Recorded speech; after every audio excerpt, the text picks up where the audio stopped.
Welcome to the Inner Champions podcast. Would you like to promote your business so the world can find you?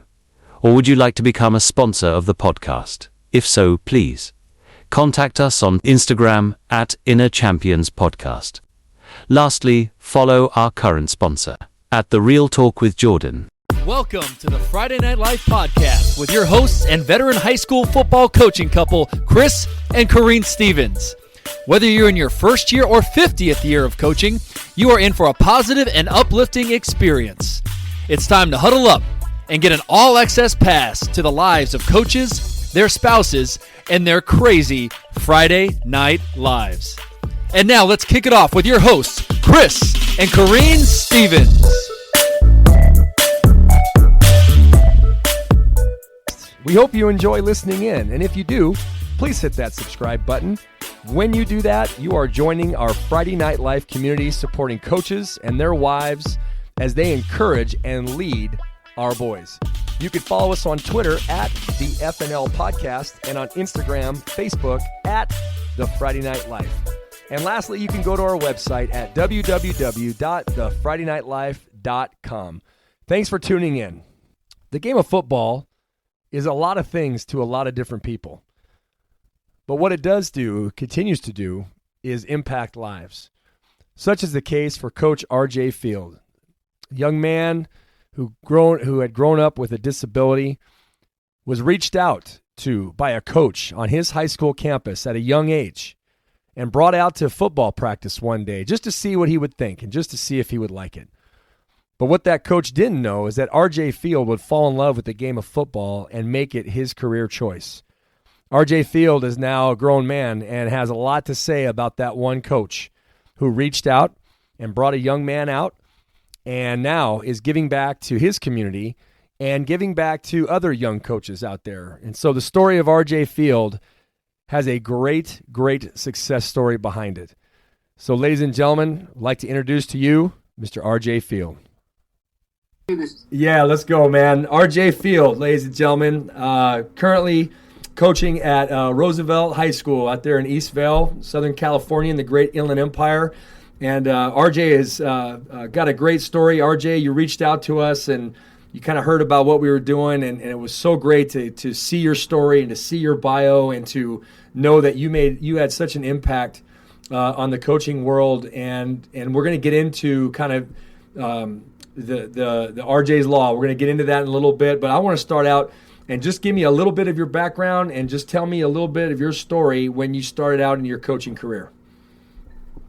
So my background, it's kind of interesting as anybody or as any background, I would say. Basically, I showed up to Hooper Valley High School where I attended high school one summer. I believe that was in 2006 for summer school. Go around, meet your teachers and all that jazz. And I just happened to come across a gentleman named Peter McGowan, who happened to be my summer school case carrier because I had some, I don't want to say issues, but I needed some assistance in some other ways that an IEP was involved, Yes. Individual education plan. So we did that, and he was my summer school case carrier, and he happened to do or was coaching the current football team that year, and I don't know how or remember exactly how it was, but he basically said, "Hey, I want you to come check out the football field," or "Hey, I want you to," actually I think it was, "Hey, I want you to come check out the football team. I think it'll be a place for you." And I just was like in awe and in shock, and at the time didn't know anything about it, and was just like, okay, but what does that mean? Yeah, and you're a sophomore, right? Were you a sophomore at this time? Or I was junior? a sophomore at this sophomore, time, yes. Okay. Yes. Yeah, well, actually, no, I take that back. 2006, I was freshman. Okay. And so the following year in 2007 is when everything got started. But Got it. Anyway, so then he was like, basically, let me show you the ropes. Let me, take your hand basically and teach you, like I said in our previous conversation, what a football is. because at the time I didn't know what a football was. Yeah.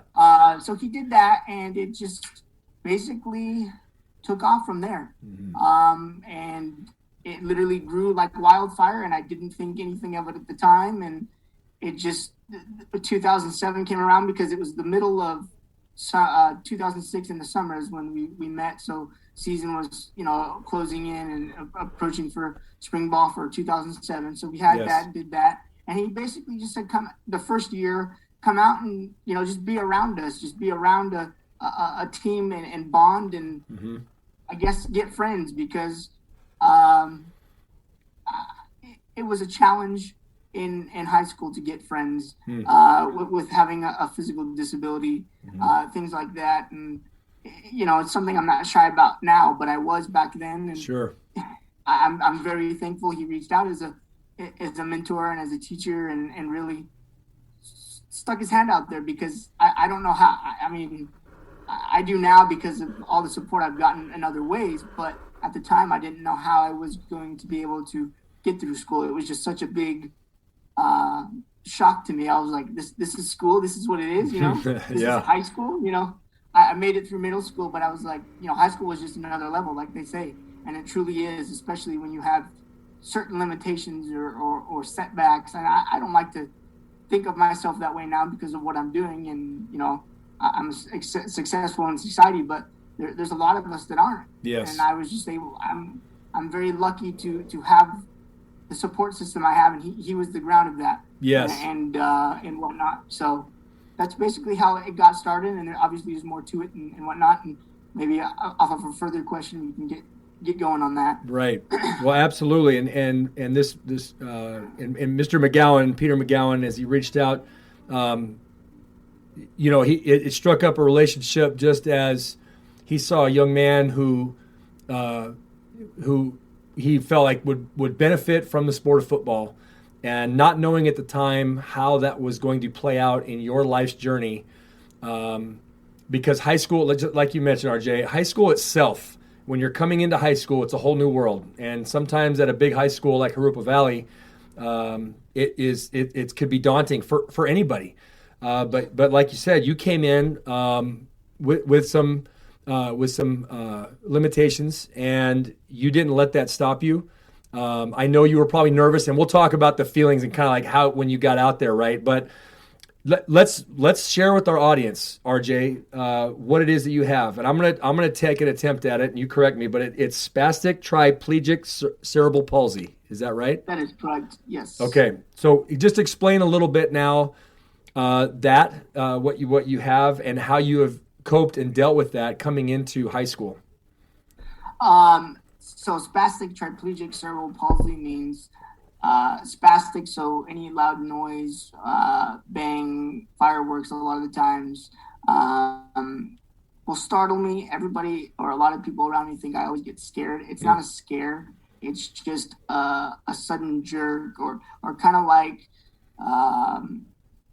for example, if you have the hiccups and somebody comes up and makes a noise or claps their hands and you get the hiccups scared out of you. It's that, but like repetitively. And it's not like a seizure. Some people think it's a seizure. It's not a seizure. It's just kind of like and then it's done and over with. But it's just so sudden and so drastic. It looks more dramatic than the word of it is needs to be. And then triplegic is, so I have trouble in both my right and left leg and my left arm. So I walk with a walker. I use mobility devices, things like scooters for big campuses sometimes, but then a lot of the other times I'm stubborn. So, that just doesn't work for me. A lot of times I'm just in my walker.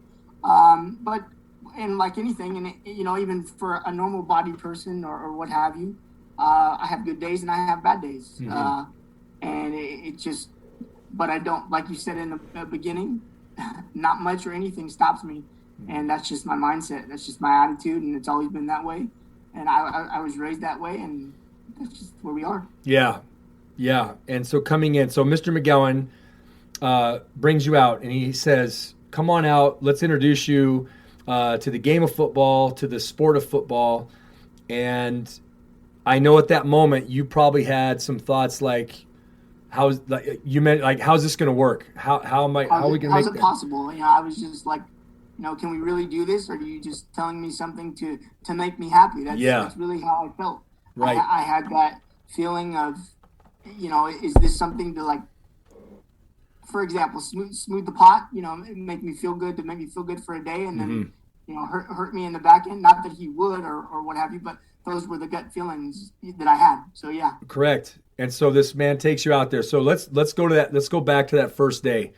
Mr. McGowan took you and walked you out there. Just describe everything that was going on in your mind. What were you thinking? You still haven't been introduced to the game yet, but this man's taking you out there. So as you're approaching the field, kind of what was going on, and take me through some of the emotions and what you were thinking as you were walking out there. Some of the emotions that I can still remember to this day and I will absolutely never forget was, the major one was absolute butterflies, worse than probably a job interview would ever be, worse than, I'll just say it, a first relationship would ever be. It really was just like, I felt like I was at the time walking on the moon and nothing was like in my way. And it was just like, but at the same time, there was that remorse of, okay, what if this doesn't work? And it wasn't me thinking negatively. I was just trying to prepare myself if it didn't work. I'm the type of person with the A, B, C, or D plan. And I go into everything like that. But this time it was like, I didn't know how to process it. It took me a while to really say, okay, I'm going to try this. It took me a while to say, this is a legit thing. This isn't a dream. I really kind of felt like I was in a dream and didn't know if it was going to come true or not for a while, probably for a month, when trying this out. And that was just like the first day. And then, like the second day rolls around and I was like, okay, after school, I have practice. And I was like, okay. So it gave me something, a drive again to look forward to. But at the same time, you have those butterflies. And I couldn't tell you how long those truly lasted or the feelings or I felt like my head was swollen and like, what's really going on in there? Like, can I process this? Again, is it a true thing happening type of thing? It was just very overwhelming. But then eventually I came to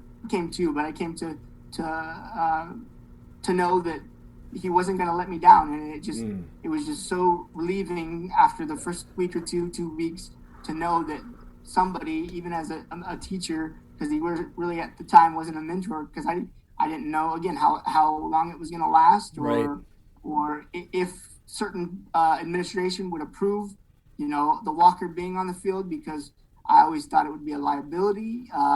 Sure. So just things like that. And to be honest with you, it just fell into place. And that's all I can say. I didn't really put anything together. It wasn't planned. The thing about it wasn't planned. It just happened. Yeah. And when people say things sometimes happen in life, they literally happen in life. And this is one of them. And I'm very thankful for it. That's awesome. And you're out there,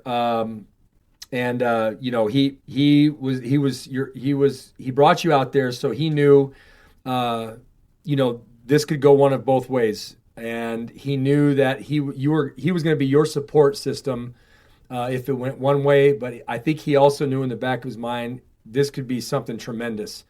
How were you received by the players once you got out there and kind of came out first day, second day, third day? There's Coach Feild, there's RJ, and I'm sure because you were still in school at the time, right? So I mean, you were a student, but you were going out to practice and kind of working with Coach McGowan and Coach Pearson and some of the guys there. But how did the players react and respond once they started seeing you on a daily basis? How did that all happen? That's a great question. And just like when starting into this whole coaching thing, it was a shock to not just me, but those kids. And I'm not saying that they didn't see something like me or an example like me every day. But it was just like, I felt again that, maybe thinking in their eyes is, we see him go to the school and now he's coming out after school to be our coach. And the first year, I didn't really label myself as a coach because I was so unsure and unknown of where it was going to go. But, to the boys' perspective, some of the things I remember them saying is they would ask me that, do you know football? Have you ever played? And then some of those questions at the time when I was a lot younger, I was like, no, I've never played, but I can find other ways to learn the game. It's basically what I said to them, and they took it kind of different or funny, and they were like, oh, okay, but they were never mean about it, and they never, picked on me or pointed fingers. But I can tell you, actually, before I went out there, I didn't even know that McGowan had a meeting with all the players and said, look, I'm bringing this individual out, treat him like anybody else. And he told me this after the fact, and of course he didn't want me to know that because he didn't want me to be too overwhelmed, but he already told these kids this. But once I was around more, they said, the kids had told me, oh yeah, we kind of knew, that you were coming out. So they weren't so shocked either, because he felt that, just like anybody else, like prepare them to know that somebody else is coming out. And yes, they do have some differences. With your confidence, even back then as a freshman and sophomore, I can't even imagine going out there and just trying to navigate through the mental aspect of all this. But like I said, you weren't held back because of that. You had Mr. McGowan, you had Coach Pearson, you had all these guys out there. And then once the guys saw you day in and day out, and your commitment level and the fact that you just kind of rose above it all and just says, I'm out here, guys. I'm part of this program. I'm sure that at some point they just looked at you like a coach, like they just looked at you like RJ is part of this program, right? And what a tremendous testimony you had with those boys, I'm sure, in doing that. And I think it's tremendous. But let's go back to Coach McGowan. As you said, he paved the way for you. And how is that relationship, starting at that summer school point to the time when he got you out there on the field and brought you through that?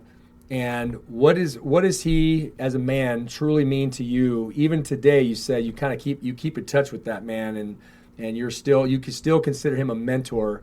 But how would you describe Coach McGowan as a mentor, and what does he mean to you even to this day? We'll be back after a quick break. Don't forget to follow us on all the platforms: Instagram, Facebook, Apple Podcasts, Spotify, YouTube, and Amazon Music. Thank you for listening to the show. As a mentor, he is just, I have to say it, he's just remarkable. He's just someone that I didn't think would be, or have such a voice. I didn't think he'd have such a voice for someone, not just like me, but I just never would have fathomed that a teacher would have put their hand out there and basically pretty much chopped it off for me, and at the time I was just still in awe, and the whole process, but him, he's just been great, and and to take me and actually teach me the game of football. And he would take me, sometimes after school and say, look, I'm going to watch film with you. I'm going to teach you film. I'm going to teach you what an end zone is. I'm going to teach you. And he would take it out of his practice. He would tell, Pearson sometimes, hey, look, after practice, I need the film room open for 20, 30 minutes because I'm going to teach RJ again. And then after Dave Pearson found out about what was going on, he became a mentor, and he became, the whole, but you're included. And back in the, I say back in the day, but we did coaching retreats, and that was an awkward situation too. You have all these coaches, that 2 coaches are on your side, but do I know if all 5 of the other guys are? I don't know. I didn't talk to them. And that's the shocking thing. The first few years of my career was, and especially at Aruba Valley, I really only communicated with those 2. And at first I didn't know Dave. I knew him as the head coach. That was it. Because again, being a student coach, which I called it back then because I was attending the school. Yes. I treated him with respect and never, called him by the first name type of thing. Because again, my parents, that's how I was raised, but, and stuff like that. So it was just, but back to the McGowan thing, it's just, and to this day, like I talked about, before, and I currently work with him again, and it's just been an exciting thing. And to now go back onto our history of how he got started, with me, and I got started, coaching, he's the reason why. And then now he's telling everybody at Roosevelt how it happened. And it's just been a thrill, it's been a thrill. But the times, especially that I wasn't with him or he was at a different location, and I had the courage and guts to go ask for different interviews and go to different places, because eventually Herbert Valley fell through and they've moved on, and his assistants moved on. And at the time I thought, okay, this dream's over. What's next? And I didn't think I would ever get talked to again, or reached out to again to coach again. When was that, RJ? When did that whole, when Dave moved on and other coaches moved on, what year was that? Dave, did you already graduate? Were you there all the way through? I was there all the way through. So I graduated, and it was in 2000, I believe it was in 2009. Okay. Because I graduated in 2010, but That's Dave right. Pearson, I believe, left in 2009. Okay. He, because of the humble person he is, of course, called his coaches in and said, hey, look, I have a better opportunity. And I believe, if I remember correctly, Joe Grez became the head coach over there in 2010. But I left in 2009, and I didn't know if I was going to hear back from Herbert Valley themselves or anyone from that staff. Right. Well, I was fortunate in 2010 that I had forgotten to mention this in our messages and stuff, but Mark Sockstead was the freshman coach at Herbert Valley at the time. Yes. So he actually, believe it or not, reached out to me, and I didn't know that he was, had, again, that much trust in me to be a part of this program. And when he reached out to me through, and I had just graduated, and whatnot. So I was like, sure, why not? I'll come coach any level. I don't care what it is. I love the game, and I never thought I was going to get a call back, and I did. And he was fortunate to bring me on, and I spent 2010 there. Okay. And we just did freshman level, and then in 2011, I believe, when I moved on to other places and started reaching out to other locations and whatnot. Yes. No, absolutely. So, yeah, I mean, you kind of went through and experienced the same thing that that all of the seniors go through, right? You're just kind of like, okay, this is the end of the run. Don't know if I'm going to go on here. Like, I don't know if I'm going to go play college ball. I don't know if I'm going to keep coaching at the school. And so there were some circumstances there that could have been it for you, but it didn't. You graduated and you coached one more year there, and then you went on to, I think, Rubidoux. Is that right, with Coach McMains? Coach McMains, that is right. Okay. Yes. I went from there. Actually, I can't quite, but I think it was like late 2011, early 2012. But yes, I ended up at Rubidoux. Okay. I coached there with Coach McMains, and at the time I was helping him out with JV. I would do the JV practices, and then for Friday nights I would go up and I would help out with the defensive line and offensive line on Friday nights for Rubidoux with Jason. And he's an awesome coach too. He's an awesome guy. Good man. I always talk to him. We always run into each other. Back when we had coaches clinics, we always used to run into each other, and he'd always take some time and ask me how I was and where I was and what I was doing and whatnot. So he's also a good guy too. Outstanding. So you I think it was 1 year at Rubidoux, right, with Coach McMains, and then you got an opportunity to go and coach at Riverside Notre Dame High School and spent a few years there. So take us through from the time you left Rubidoux, and how did that transition go from going from Rubidoux to Riverside Notre Dame? Just kind of take us through that whole process there. So, again, like my whole story, it's kind of interesting because, believe it or not, I knew before, and I told this to McMains, that when I asked him to come to Rubidoux, I said I need a place to go for 1 year, because my mentor, McGowan, was actually taking over the Notre Dame program. He got the head job, but and here's a caveat, because I was only 20 at the time, I couldn't coach at Riverside Notre Dame. I wasn't 21. They have because the Diocese of San Bernardino and the things with Notre Dame and all that jazz, you have to be a certain age. And I was very, at the time, not uncomfortable, but a little bit in shock because I didn't want to upset, McMahon's and be like, okay, I'm only going to be here for 1 year. Yes. But I already, because again, my mentor always reached out to me and he'd always say, we always talk, and he told me, and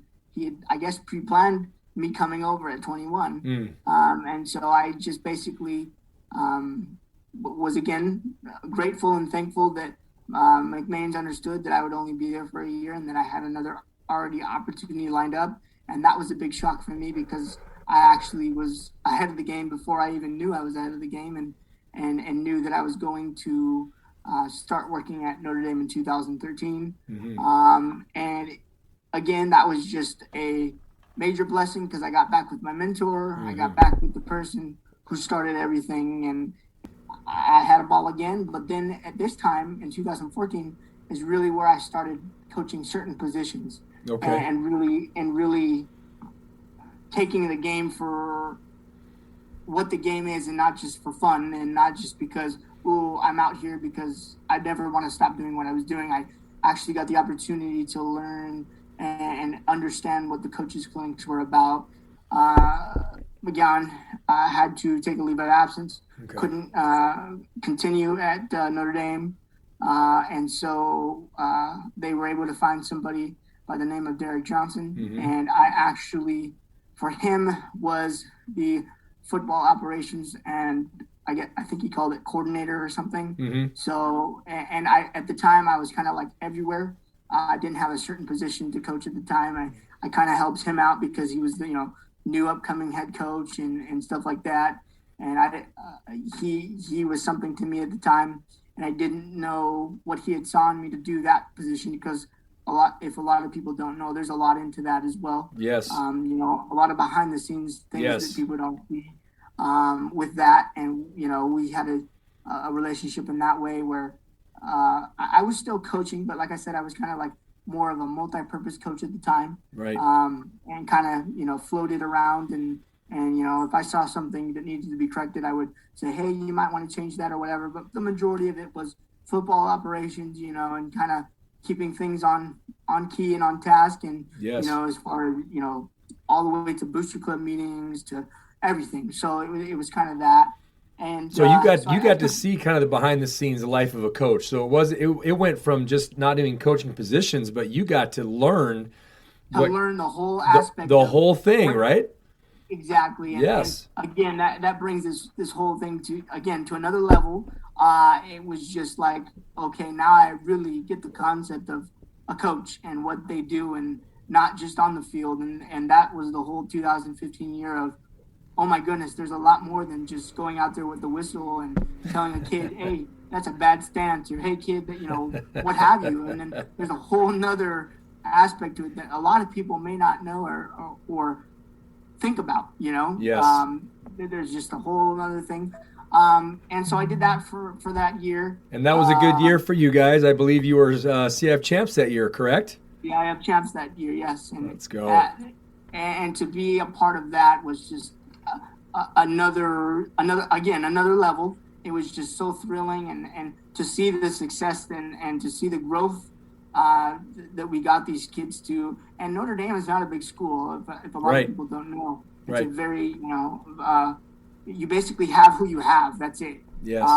We don't have enough for example of practice dummies or what have you. You basically. I felt that that year we had enough to go both ways. That was it, and you didn't have any too much to wiggle with, or sure. If a kid went down, you were hoping you can get through a game, and I don't mean that in a bad way, but no, just limited by numbers.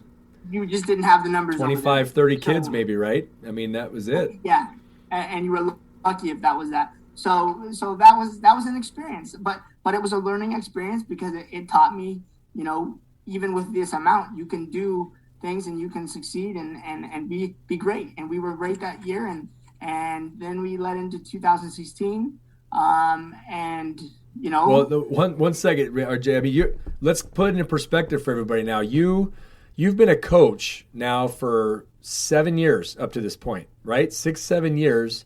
6 or 7, yes. And you got a CIF championship ring under your belt. And there are coaches out here that never get to experience that. They never get to experience going to a CIF championship game, let alone winning it. Take us through that night, because right now you're a seasoned veteran coach, right? And yes. you are in the championship game. And so just briefly tell us about that night, that December night. You're in the title game. You're a veteran coach. You're in the field. You're doing all this thing. But take us through that night and how that whole night went for you. That night was an experience I absolutely will never forget. It was a thrill of a game. It was against Linfield Christian. Mm-hmm. And at the time, Deshaun Burns, and he's still coaching over there. He's a great man as well. Great man. And you guys had him on the show a couple weeks ago, and yes, it was sir. a great podcast, by the way. But we were against him, and we faced him, and it again, leading up to that championship was something I will just never forget, because not only was it a championship, but it was an undefeated championship. Mm-hmm. So we had already faced Linfield Christian one other time. Mm. And actually, I think it was a total of 3 times, because we faced them again in the playoffs and whatnot. And it was just an absolute emotional but exciting game, because it was a close game. Mm-hmm. And it was last man wins, you know, type of thing. And we threw up a ball, and I'll never forget it. Jaden Gardner, he was a former player at Notre Dame. He caught it in the end zone, corner of the end zone, back right of the end zone, and it was just, did he really catch that ball? And it was literally, the game was back and forth. They would score, we would score, they would score. I personally thought it was going to come down to a field goal. Okay. But the guts that Derek Johnson had at the time, he said, no, we're going to be okay. We're going for it. And that's the trust that he had in his players, and the players had in him, because they came to him and said, no, coach, let's go for it. We got your back. We can do this. And after it happened, emotions were flying. Gun goes off, and here we go. Adrenaline was pumping, and I'm going to be honest, I legit cried there for a second, because I'm like, again, did this really happen? We're undefeated champions right now. Like, yes, you know, the ball of energy that you get, I'll never forget it. And I wore the ring tonight, because it just gives you that energy, and it gives you that remembrance of what you had to go through, especially again. And I don't want to, you know, knock any other schools or any other programs, but Notre Dame is, you have what you have, and if, you know, you coach them up, and they did the job, they got the job done. So, and we had some awesome players back then, and I can't right now remember everybody's name exactly, but everybody played a part in that game. Sure. And truly played as a team. Love it. And it was a beautiful experience, and something I will never forget. And you're wearing the ring. You got the ring on right now. It's beautiful. I know we're not live, and no one can see it. I can see it. It's beautiful. And what a treasure that is, and all. And what's great about that, RJ, if you were never the director of football ops for that year and didn't see everything that was going on, and with what Coach McGowan did, and then what Coach Johnson did, taking you behind the scenes, and all the work and all the time and all the struggle that goes into making what that ring represents right there for you, it wouldn't have felt the same. I'm pretty sure it would have felt a little bit different. But you were his right hand man. You were late night there. You were equipment. You were coaching. You were booster meet, like you said, everything. You kind of did a lot. And you understand what it took to get that ring, and how that means so much to you. And like I said, a lot of coaches, they never see a championship game, let alone win one. And you got to see it very early in your career. And so what does that ring, I guess, I know what it symbolizes, and I get it. I understand what it symbolizes, but it's got to mean more to you, especially because of how young you started and where you went, what you went through to get to that moment where you slid that thing on. So now take us to that moment where you got to put that thing on your finger, and what it meant to you then. When I put this thing on my finger, it meant more than football is ever probably meant to me, and the whole meaning behind it, like you were saying earlier, because I got to see the nitty gritty of behind the scenes, and I'll just say it, sometimes controlling the parents between Booster Club and between having meetings with, parents because of, let's just be honest, playing time, things like that. It's just really, and still to this day, when I put it on, it just symbolizes, and it brings back all the memories and all the time and all the literally blood, sweat, and tears that it takes to do that. And this is another stepping stone in my life, that it changed my life to become a man, to realize what it really takes from ground zero to receiving a ring like this, and to cherish it. And I don't pull it out all the time because that's how much it means to me to wear it, to have it, to not. I'm not one of those. I'm not saying anyone else does, but I don't wear it every day. I only bring it out for certain occasions because it has that much meaning behind it, and it's a piece of my body. But again, I know what it took to get it, so I have respect for it.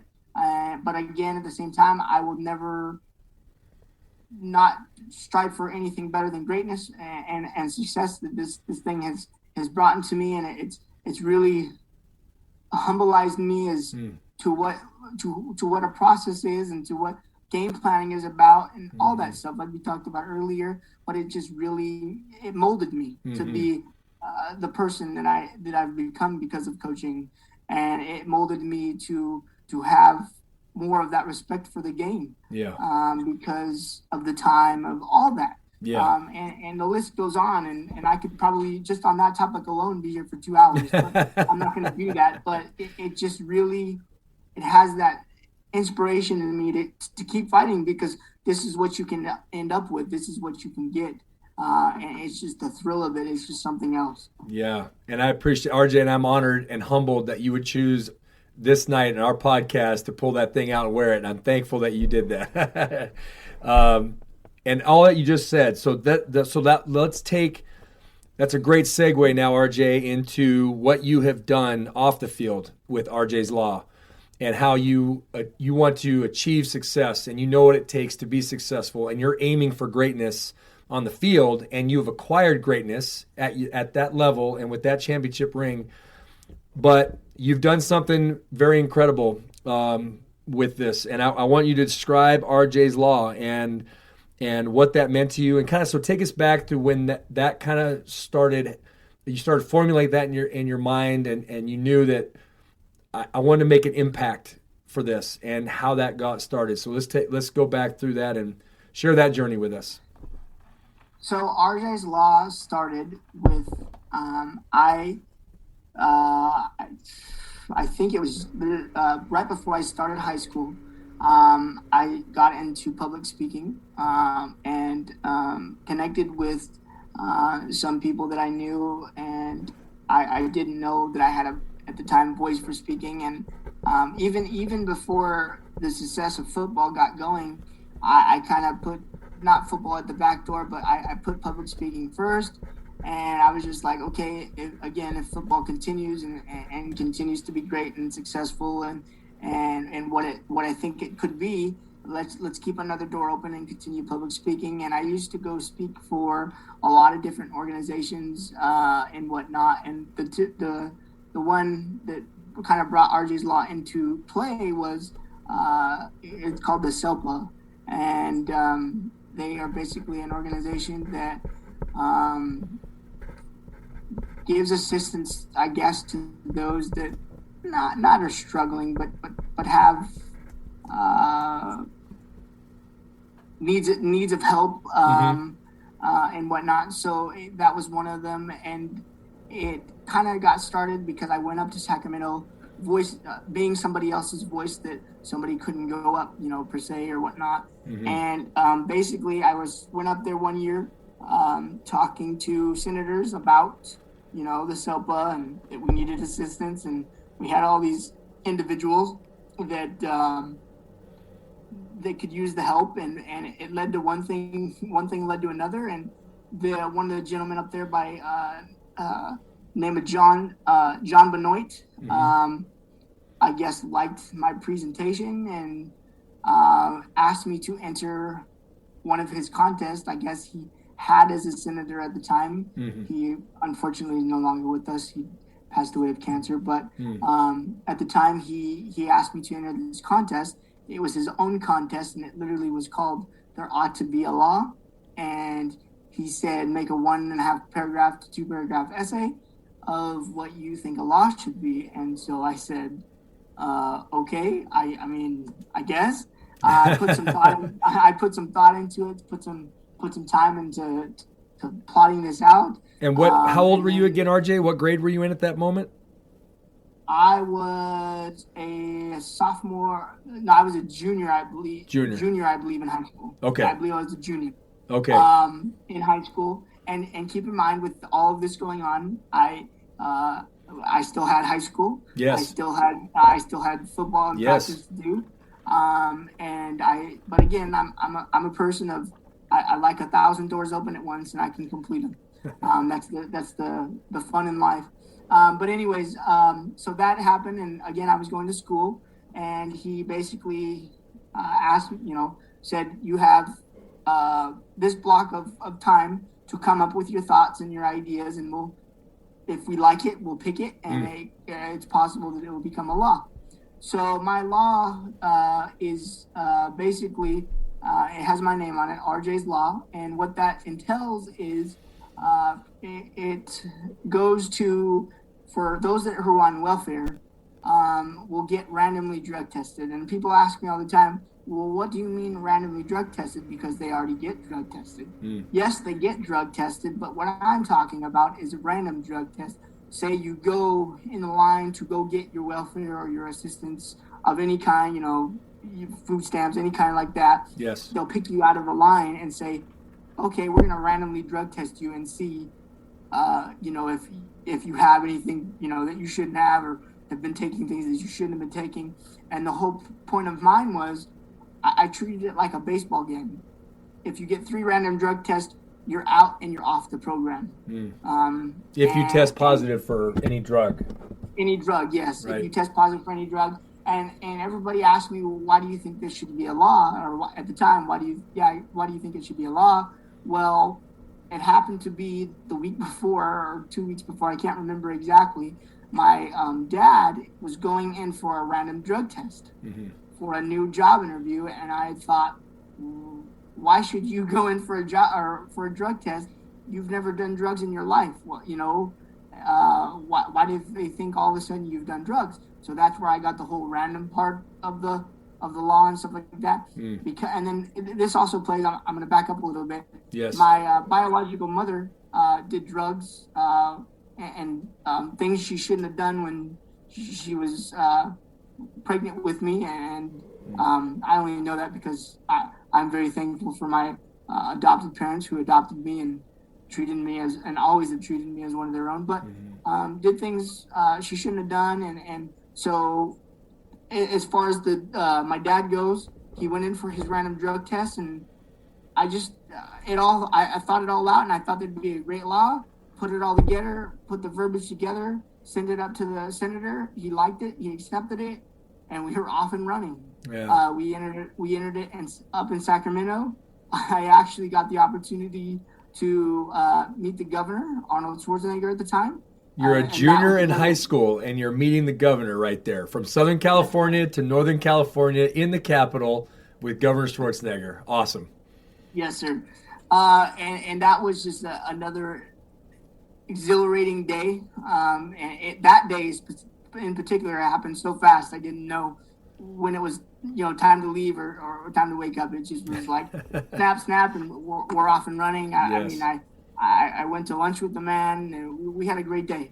Wow. So it was just a beautiful thing. And then we actually, John Benoit actually let me take my law across the floor in the Capitol building. And that was another inspiring moment because here you have, again, I'm not, putting myself out there like this, but you have myself with a person who walks in a walker and does these things. And I'm over here writing laws, and I was just in awe, and I was like, oh my goodness, kind of like, wow, this is another thing happening, Yes. So that happened, and of course, with anything, because it's a law, there's a lot of, backlash of, oh, well, we already do this. Well, of course that, but again, I live to fight another day, and I will continue to fight that.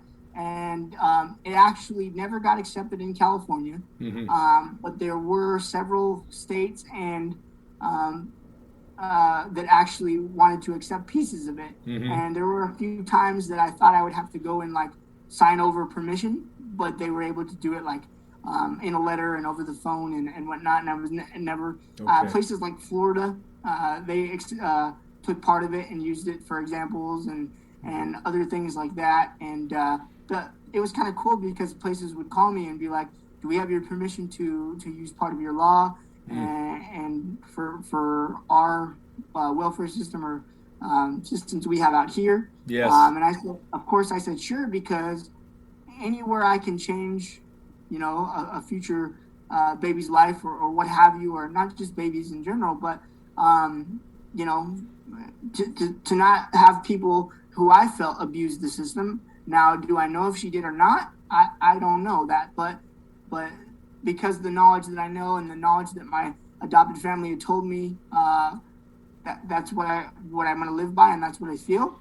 And I always go with my gut, even back in, when I was that young. So yeah, awesome. Yeah. So you're right. So again, I know they didn't. It didn't really go in, but how did they let you know? So once you got done being in Sacramento and you came home, what was the process of when you found out, like, is this going to go or not? At the time, that process was a little different. Basically, they told the senator that, helped put through the law, through me, through whatever. They, I think if I remember correctly, communicated with him mostly. But then, of course, because of the respect I had for him and the friendship that I had for him, he reached out to me and my family and was like, look, in California, it's a no-go, but in other places might want to pick it up. So did it ever go to a vote or anything? How did he tell you how it went? Or I think it did. It was one of the lower end bills on one of the ballots at the time. Okay. But I think it was just such a there was such more opposition. It kind of just how do you say? It kind of fell through, or it kind of just fell through. Okay. So it never really made the main voting ballot. Okay.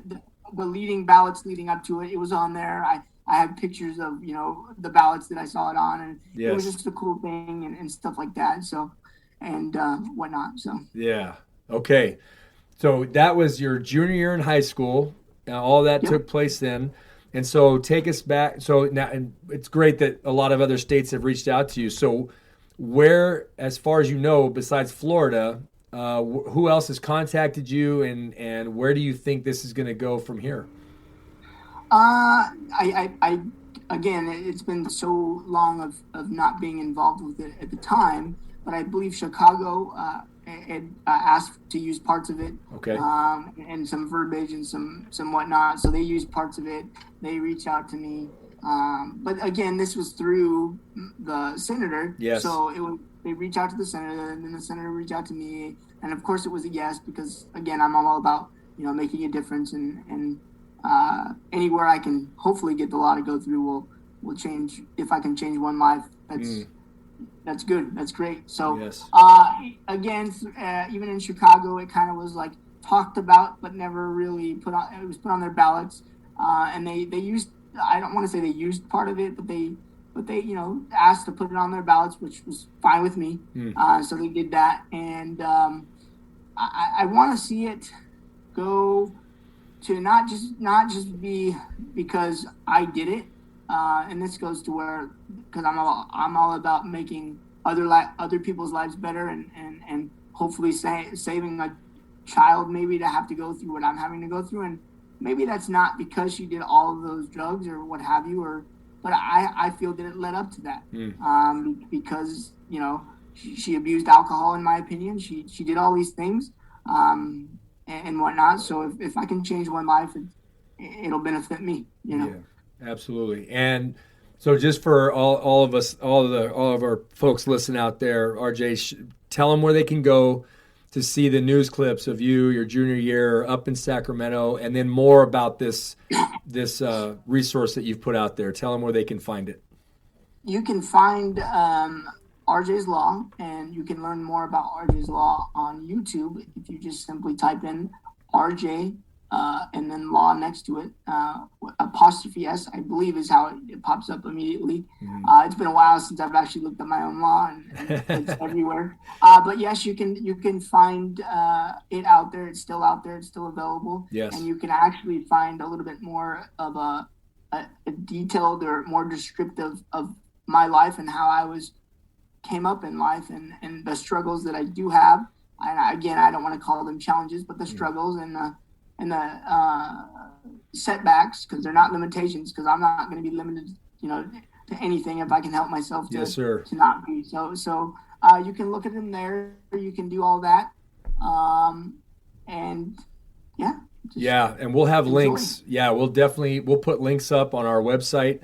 There'll be links that'll be attached to this podcast. So yeah, please go check that out. Go to RJ's Law on YouTube for the actual video documentary and the 3 news clips that show RJ going through that.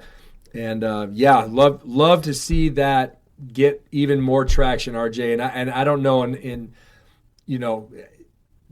how that would gain some more momentum and how we can continue to promote that, but this is certainly a platform that we're going to help you do that. And we don't want that to go away, and we want people like you, and maybe someone who's listening to this will pick that mantle up and continue to run with it with you, for you, and who knows. But I think it's tremendous, and the impact that you've already made in other states just by writing a simple essay, and then where that essay went, and how many lives that you could have already saved that you may never know until someone finds that and goes, oh, that's where that started. I'm alive today because of RJ's Law. Who knows? And that's what we want to do. We want to champion that for you, RJ. So thank you for sharing that. And we'll go. So let's go back to we'll catch you back up to present day. So you're coaching, and after about 2017, right? You're kind of finishing up your time at Notre Dame High School, and so you went back to Rubidoux. Okay, new head coach was there, so the transition back from Notre Dame back to a very familiar place. Kind of take us back through that now. So back to that, I went back to Rubidoux because, again, I reached out to schools, and I just happened to throw it in there and say, oh, I'm going to reach out to Rubidoux. And I knew, this is kind of funny, but I knew the head coach at the time, and he's still the head coach there, Patrick Thompson. Mm-hmm. He was my 24-hour fitness trainer. He used to be a fitness trainer. He was going that's great. He was going to school to be a teacher, but to fill that gap in, and you have to start out to be a substitute or whatnot on campuses and whatnot. So during that time, it just happened to be he was one of the trainers at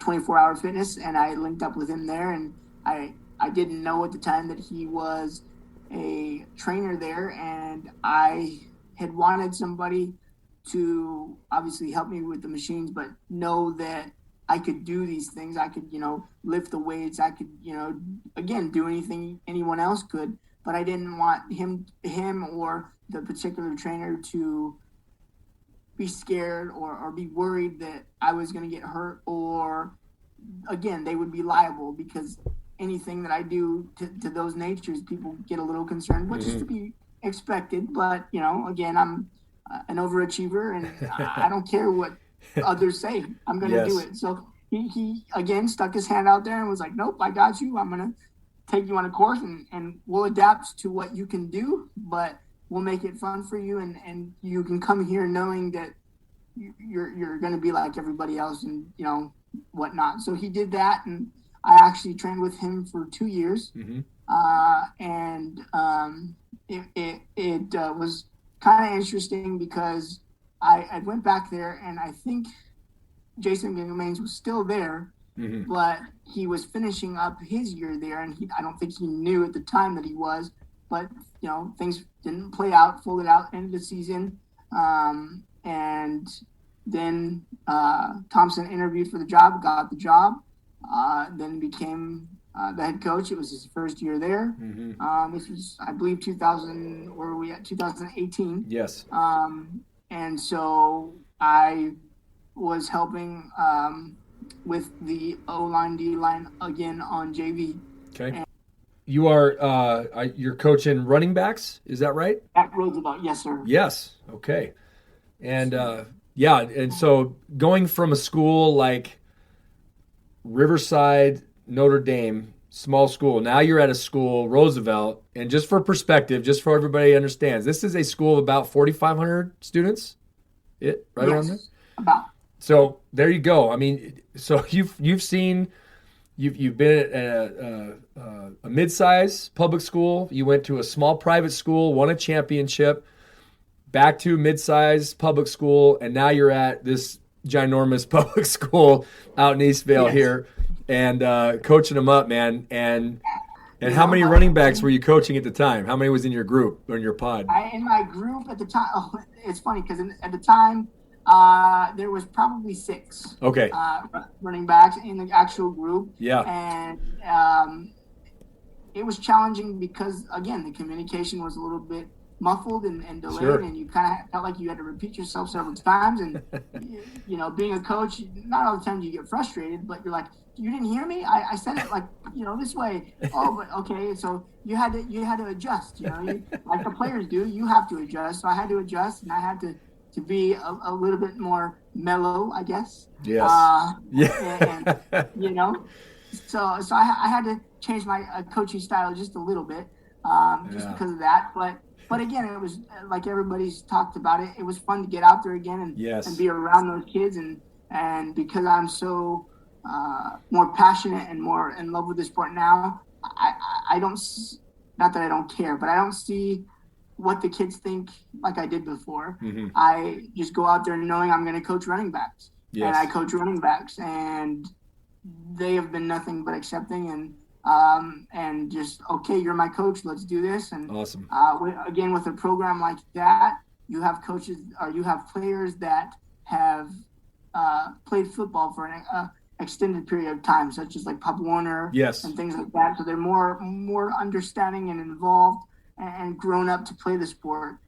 So it was kind of like a culture shock for me, because I felt kind of like set back, because at first I felt like I wasn't coaching because the kid would know more than me, kind of thing, because we were like, oh, but I've grown up to do it this way, or I've grown up to be fast this way, or my step is, this way because, I've been trained to do, okay, so it was kind of like, so I'm coming into it like, okay, I'm not trying to let the kid tell me what to do or tell him what he wants to do, but if it's comfortable for him, I'm going to let him do it.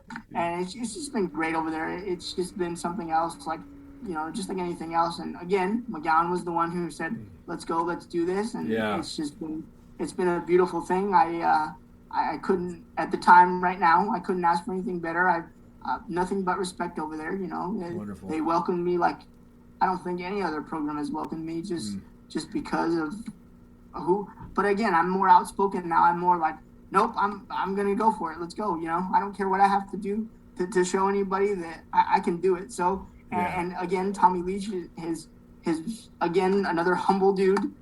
He's very warm, welcoming. He wants to make sure that you're engaged with the whole group as far as coaches, players, and he was warming enough to even tell the players, even with me there, because I was comfortable, just like I am here discussing my behind the scenes life or what have you, and my coaching career. He was even welcoming with the boys and said, he's your coach just like anybody else. Don't treat him any different. He may have a walker around him, but he's going to be great. He is great. I looked like you did. He looked at my bio. He thought it was a beautiful thing, and we were off and running. Oh, that's great. Couple of pieces of advice coming from a championship coach. And what would you tell the young man coming into the profession now? What are some words of wisdom that you would give them, RJ? Words of wisdom, just go for it. There's nothing else to it really that I can say, is just go for it. Obviously go with your gut. Don't dwell on if I can do it or if I can't do it. Just tell yourself you can do it and do it. Mm-hmm. And if you fail, you fail. I've failed a couple of times at different places I've been, I thought, but there's always going to be room for improvement, either a coach or not. And what gets me through it is I just do it. And I don't want to sound, basic and nonchalant, but I just do it. And I have the mindset, I don't care what people think. I don't let that affect me anymore. When I was younger, back in the day, I probably did a little bit too much, but I'm just very open with it. I just go with it, and whatever happens, happens. Yes. Let the marbles fall how they're gonna fall, and hopefully for the younger guys coming up, and if they see coaching in their future, don't say you're too scared to try it or whatever. Just try it and go into it with open arms though. Don't let someone say, there's a lot more to this than you don't know, but that's for them to learn. If you're willing to be a learner like I was, and I didn't think I was going to be as big of a learner as I was or as I am, but again, that's helped me through the process, and just be accepting of it and go through the motion, go through the motions, but not, don't take that lightly. Yeah. But you got to experience to know if you're going to like it or not. Yes. You got to go through that. You got to go through that experience to know. So. And I think one of the things too, RJ, and just getting to know you, I think it's important for young coaches to have a mentor. I mean, you inherited one, right? You got a coach that reached out to you and grabbed you and said, "Come be a part of something." And look what it did, and look at the journey you've been on because one man reached out and did that for you. And I think it'd be safe to say that any young coach coming out needs that guy. To look and find a guy that he can attach himself to and look for a mentor to show them, like what Coach McGowan did with you. How, looking ahead, I know this is probably a silly question, but are you looking for those opportunities too now that you've experienced it and you've seen what someone who's reaching out to you did? How does that play out in your life now that you're a veteran coach, a championship coach? Are you able to look at some of the younger coaches or players and be a mentor to them? Are you you see, I guess this is a better way to put this question. Are you seeing the mentee becoming the mentor? Yeah, it's another great question. I don't see myself as that, but I always, all the time, more often than not, especially now that I'm getting more seasoned and more different locations and stuff. I've got people coming. I got a guy who worked with me at Rubidoux my last year there. He's an upcoming coach, young guy, but he somehow, I guess, liked my story, loved it, and apparently I'm his big mentor. He always thinks about me. He calls me all the time and asks me different questions and different my thoughts on different questions about his position that he's coaching there at Rubidoux. Yes. At the time in 2018, he was doing special teams. He's just that young coach of like, okay, is that guy going to do the job?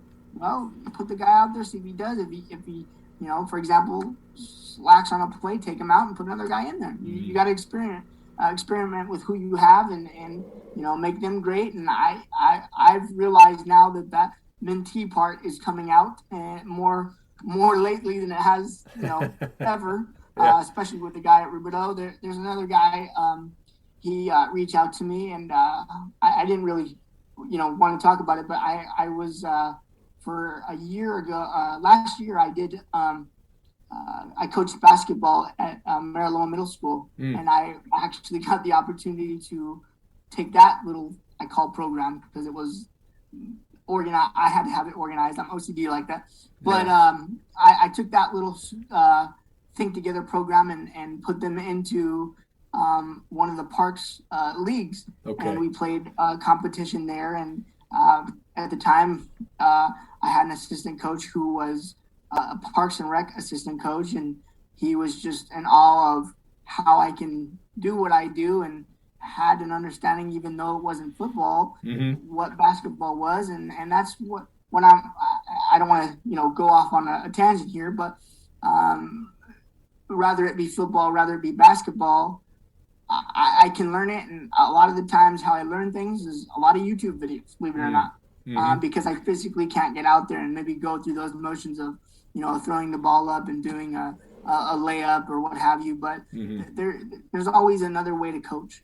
And that's what I've learned. And again, being that mentee, this guy for basketball came up to me and was like, how can I do what you do? And I said, you just got to do it. You just got to want to do it. You got to have the, but a lot of it comes to, and this goes for football as well.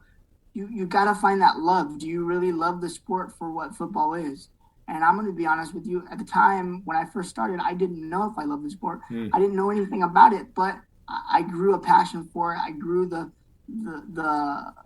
love for it, Yeah. But, and again, and don't take this, or anyone out there, don't take it like this, but sometimes it's not meant for everybody, but you got to find out if it is or not. In order to find out if it is or not, you got to do it. That's just the bottom line. So. Yeah, great. And I think you touched on something right there, RJ. It doesn't matter what sport or what you're doing. If you have a passion and you love kids, it doesn't matter where you came from, what your background is. If you're willing to work hard for it and do it, and you have that passion for it, you're going to make it. You're going to do it. And I think that's very important for any young coach to hear, because they might get frustrated or they might get caught up in, well, I'm not at this program or I'm not that program or I'm not coaching those positions, or they may get frustrated, or they might be coaching another sport. And it doesn't matter, because the bottom line, you are making an impact in lives of the next generation of athletes coming through, RJ. And you, sir, are a complete inspiration to a lot of young people out there, a lot of coaches out there. And, man, I just want to thank you for doing what you're doing, and not only what you did and what you've done on the field and what you're continuing to do on the field, but what you did off it, and the impact that I really believe. And I'm not trying to be a prophet, right? I'm not trying to, speak into this, but I'm saying your law and what you've gone through and who you are is going to play dividends down the road. Like I said, you've already saved lives. I believe that this story is going to reach somebody, and it's going to help them in some way. And RJ, your story of coaching is going to reach somebody and help them some way. And man, as we kind of close our time, RJ, I just want to say thank you. Thank you for taking the time again just to share your story. And it has been an absolute pleasure to meet you. I hope our paths cross physically someday in some form or another, that we can shake hands and we'll go from there. But before we close and before we kind of wrap up our time, we talked about the YouTube and RJ's Law, so please go do that. But where else can folks find you, RJ, if they want to reach out and communicate with you? You have some social media out there, so let's give them those addresses and let's go find RJ Feild. Well, if you want to find me, and if anyone, and I mean this literally, if anyone wants to ask any questions that maybe we haven't answered or I put out there, you can always reach me Facebook at Robert Feild. Again, that's Feild. You can reach me on Instagram at Coach_Feild. Same thing, Feild. As well on Twitter. I don't really post too much on Twitter, but doesn't mean that I won't reach a message or what have you. Yes. All notifications are on everything, so I'll get alerted. And if not, if you want to email me maybe a question or something, and you don't want it on social media or in a message there, you can always email me at coachfeild, Feild @gmail.com. Also, I still sometimes, I know things are a little bit more challenging because of the pandemic, but if anyone wants me to do any kind of like public speaking for them, as far as a school or a work event for someone or whatnot, I'm willing to do those free of charge. And it's again just to get the word out there that anyone can do anything. So wonderful. RJ, my friend, this has been an absolute pleasure. Thank you. I appreciate it. Thank you for having me here, and it's been great. And again, this is a milestone that I'll never forget. And